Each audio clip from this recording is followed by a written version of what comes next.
En 1818, Mary Shelley publica Frankenstein o el moderno Prometeo, y más de 100 años después, con la aparición del cine, se hicieron varias, muchísimas, un montón de adaptaciones. Acá voy a comparar las tres más importantes: la de 1931 dirigida por Jane Well, la de 1957 dirigida por Terry Fisher y la de 1994 dirigida por Kenneth Branagh. Voy a dejar de lado aquellas que reversionaron la obra, aquellas que son secuelas o secuelas de secuelas, y también dejo de lado Frankenstein conquista el mundo de 1966, donde un Frankenstein gigante se pelea con una especie de Godzilla, y también dejo de lado el joven Frankenstein, primero porque es una parodia y segundo porque ganaría por afano. Así que hoy, en Original vs Remake, Frankenstein.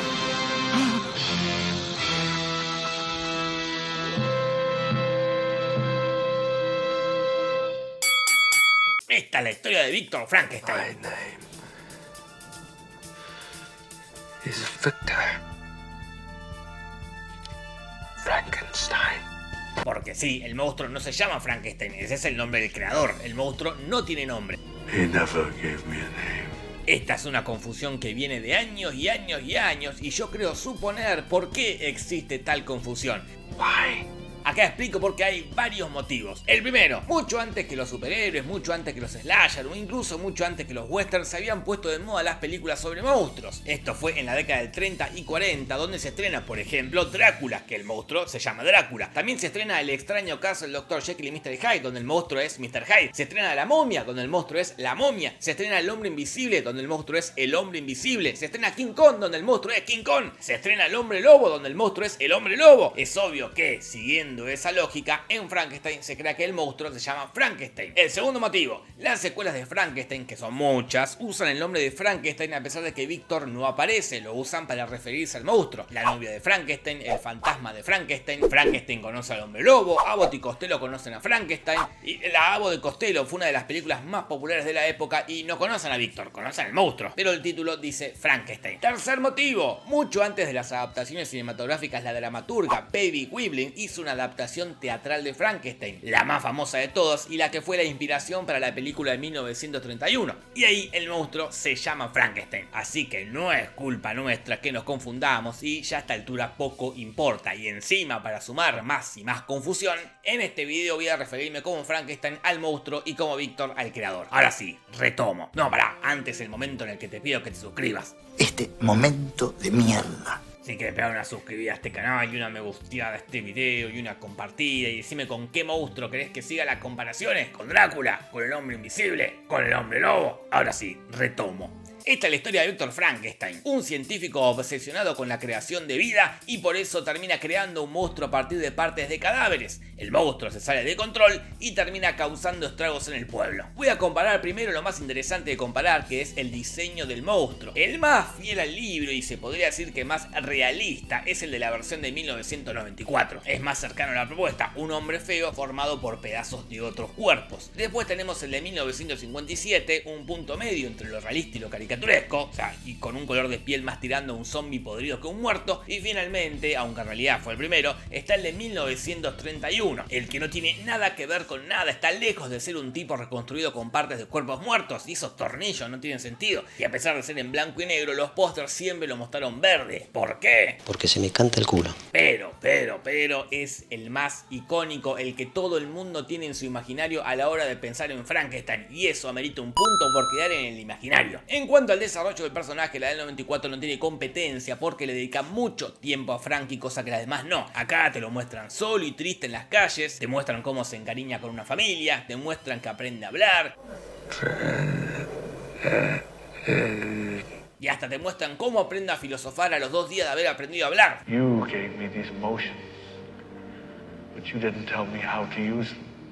En las demás películas, Frankie no tiene mucho desarrollo, es un monstruo y listo, así que el punto es para la de 1994. Pero en cuanto al actor, los tres están interpretados por tres leyendas del cine: en 1931 por Boris Karloff, en 1957 por Christopher Lee y en 1994 por Robert De Niro. Pero a pesar de ser el mismísimo Robert De Niro, acá hace cualquier cosa. I will have revenge.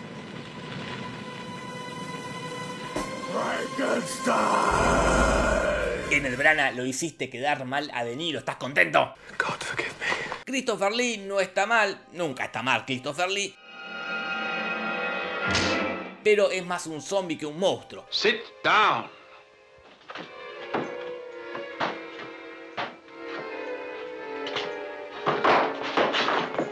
Y Boris Karloff es todo lo que está bien. Sit down. Go and sit down.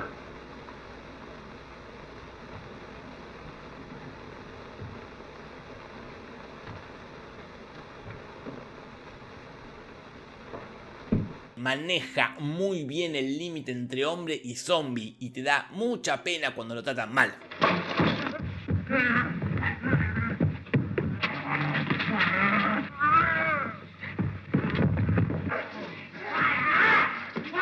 Así que acá el punto va para Boris Karloff. Ahora a comparar a Víctor. La versión de 1994 es la más fiel al libro, pero no voy a dar puntos por eso porque la verdad que no me importa. Pero al ser más fiel al libro, desarrollan más al personaje de Víctor. La película arranca con Víctor encontrándose con unos exploradores en el polo. A ellos les empieza a contar la historia, le cuentan la historia de cómo cuando era chico conoció el amor de su vida, cómo lo afectó la muerte de su madre, que se murió pariendo. Y Víctor, en vez de querer mejorar las condiciones de parto de las mujeres para que no mueran más, hace lo que cualquier médico haría en su lugar.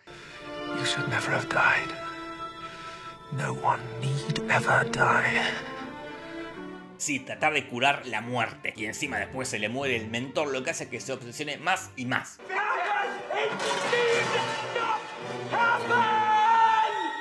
Tengo que admitir que su actuación... Todavía no es momento de hablar de la actuación de Kenneth Branagh, eso va a venir después. En fin, muchas motivaciones hasta que por fin decide crear al monstruo. Mucho desarrollo, quizás demasiado. La versión de 1957 desarrolla a Víctor desde otro lugar. También arranca la película con él contándole la historia de un tipo y también arrancan contándote desde que es chico, pero acá te muestran un pibito que es un sorete. Goodbye.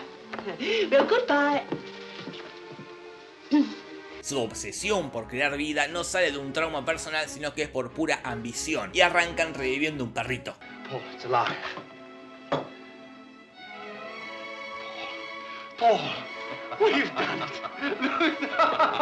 Ah, esta escena me parece muy linda. Yo también me pondría así de contento si revive un perrito. En la de 94 reviven un sapo, no es tan tierno, así que punto para el perrito. En fin, hasta que finalmente crea al monstruo. La versión de 1931, la menos fiel al libro y más fiel a la obra de teatro que mencioné anteriormente, arranca directamente con Víctor y su ayudante Igor yendo a profanar cuerpos.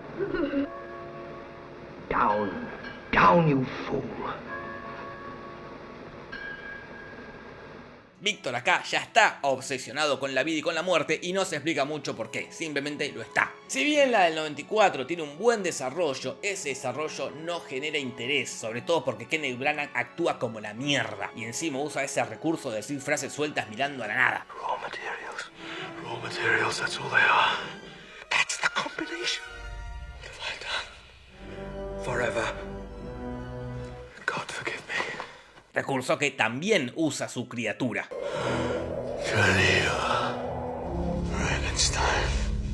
Y encima la película es bastante ñoña, siempre están bailando, remontando barriletes, o bailando un poco más, o festejando. Qué pesado, la puta madre, ¿por qué quiero ver una familia remontar un barrilete? Contrariamente, como está construido el Víctor de 1957, me gusta mucho más. Es un mal tipo que no le importa nada, es capaz de matar gente con tal de llevar a cabo su plan, hasta mata a su amante. Para mí, el mejor Víctor y por eso se lleva un punto. Y además, el mejor actor que Peter Cushing. Colin Clive está muy bien y Kenneth Branagh es un desastre, el peor lejos, así que acá punto para Cushing. La única que queda bien parada en la versión de 1994 es la novia de Víctor.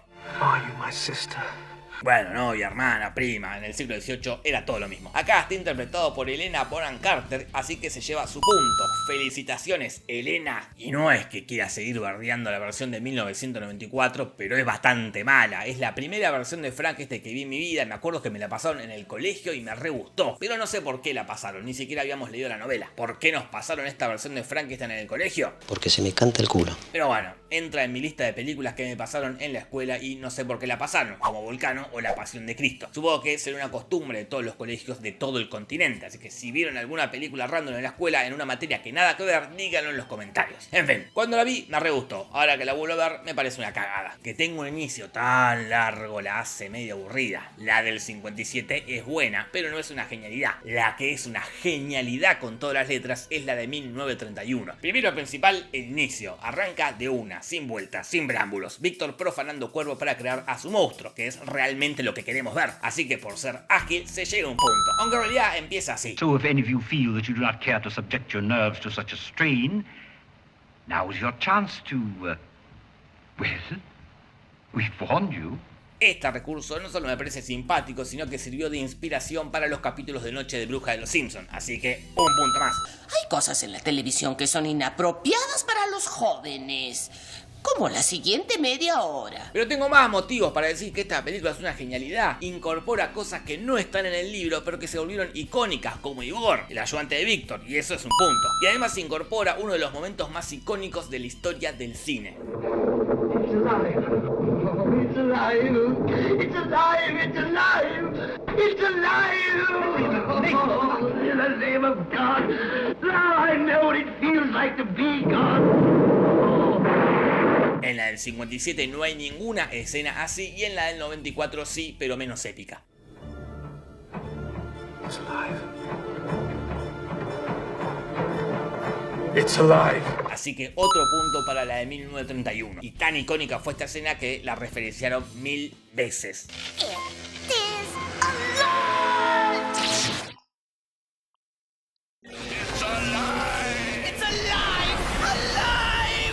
It's alive! It's alive! It's alive! It's alive! ¡Está vivo! He's alive! He's alive! It's alive! It's alive! ¡Está viva! La operación fue un gran éxito, damas y caballeros. ¡Está viva! ¡Está vivo! ¡Está vivo! Terminada, por favor. Pero por lo que no se va a llevar un punto la de 1931 es por el asunto de las muertes. En la del 57 Frankie no mata a nadie. En la del 31 un poco. Ahorca un tipo y ahoga a una nena. No, you're hurting me!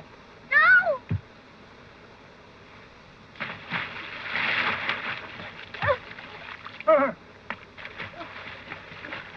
Pero pareciera que lo hace sin querer. En la del 94, Frankie De Niro quiere venganza, como ya vimos en esta espantosa escena que no me canso de ver. I will have revenge. Frankenstein. Y por eso le mata al hermanito a Víctor y deja muy en claro que lo hizo a propósito. I took him by the throat, one hand, and lifted him off the ground. Slowly crushed his neck, and as I killed him, I saw your face.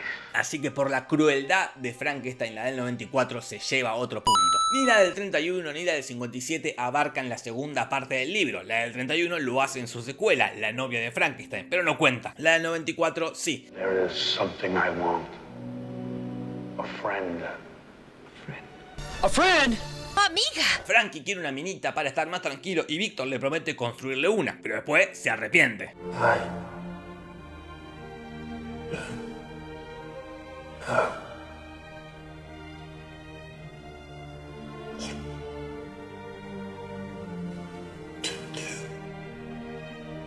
Ay, ¿por qué habla tan lento? Le voy a bajar un punto a la del 94 porque a medida que avanza la película Kenneth Branagh actúa peor. Víctor se arrepiente de crear una Frankenstein, entonces Frankie le arranca el corazón a la novia de Víctor.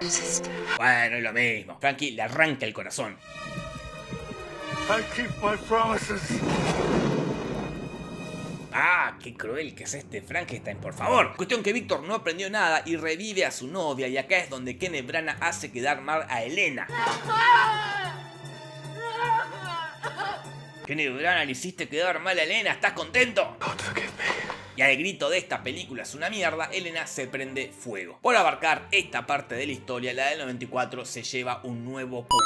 La de 1931 y la de 1957 terminan con Frankenstein prendido fuego en una muerte medio ambigua. En la del 94 primero muere Víctor y después muere Frankie, que se suicida porque se hinchó las bolas de la raza humana. I am done with man. Un final muy poético, pero la verdad que me gusta más la de 1931, donde una turba iracunda, enojada porque Frankenstein mató a una nena, lo acorrala en un molino y lo prende fuego. Me parece mejor narrativa y visualmente. Y así que por bastante diferencia y sin ningún tipo de imparcialidad, porque esta película me gustó mucho, Frankenstein de 1931 es la mejor Frankenstein. Felicitaciones. Esto fue Original vs Remake de Frankenstein. Si querés ver más originales vs Remake, te dejo algunas por acá y no te vayas sin hacerle caso a mi tía Marta. Pegale una suscribida al canal y anda a contarle a tus amigas y amigos. Punto. Besitos, besitos, chao, chao. ¡Yeah! Buenas noches.